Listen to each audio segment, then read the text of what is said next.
মাত্র কয়েক দিনের অপেক্ষা। বিয়ে করতে যাচ্ছেন সোনা সাহা ও প্রতীক সেন। 2026-এর গোড়াতেই টেলিপাড়ার অন্যতম প্রিয় জুটি সোনা সাহা এবং প্রতীক সেন চূড়ান্ত বাঁধনে আবদ্ধ হতে চলেছেন। সম্প্রতি সোনা নিজেই সোশ্যাল মিডিয়ায় জানিয়েছেন তাদের বিয়ের আর মাত্র 1 মাস বাকি। ইতিমধ্যেই তারা আইবুড়ো ভাতের অনুষ্ঠানের মধুর মুহূর্ত উপভোগ শুরু করেছেন।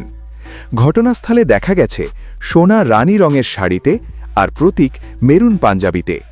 দুজনের মাথায় ছিল শোলার মুকুট, গলায় রজনীগন্ধার মালা। সামনে সাজানো ছিল তাদের পছন্দের সব খাবার। বন্ধুদের আয়োজন করা এই আইবুড়ো ভাতের ছবি সোশ্যাল মিডিয়ায় প্রকাশ করে সোনা লিখেছেন, আর মাত্র 1 মাস বাকি। প্রশংসকেরা এই খবরে উচ্ছ্বসিত। পর্দার প্রেম এবার বাস্তবে রূপ নিতে চলেছে। আর সোনা প্রতীকের আনন্দের মুহূর্ত দর্শকদের জন্যও এক অনন্য উচ্ছ্বাসের খবর। তাদের বিয়ের আনুষ্ঠানিকতা ও ভবিষ্যতের পরিকল্পনা সকলের চোখে থাকবে এখন থেকে।